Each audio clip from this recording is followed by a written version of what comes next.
All right, so we're going to talk about spiritual music in the church, a little bit of plain chant, Hildegard of Bingen, and the Mass.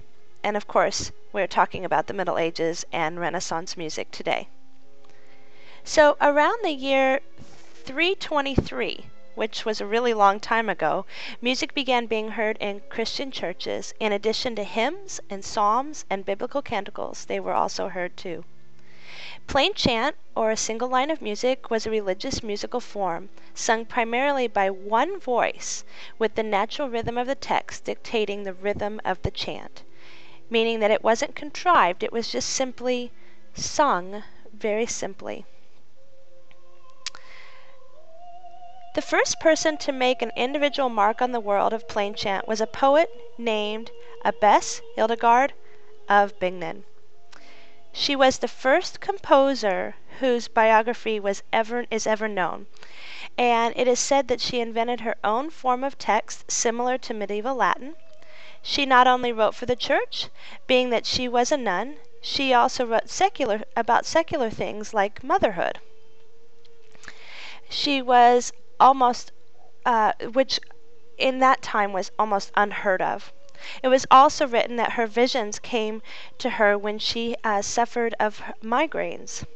Her remaining years were very productive. She wrote music and text to her songs, mostly for the church. Now, the Mass is a form of a musical composition that we hear in worship services, mainly in the Roman Catholic Church.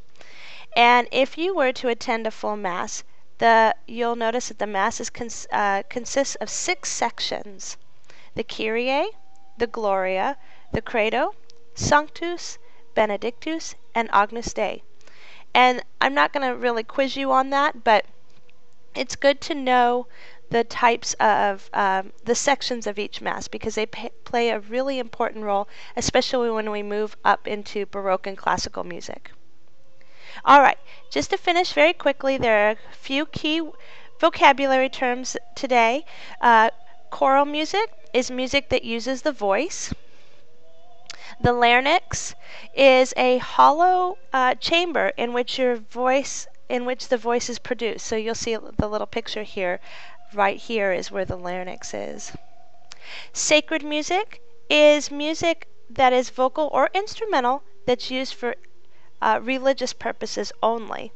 And then, of course, a composer is someone who creates music.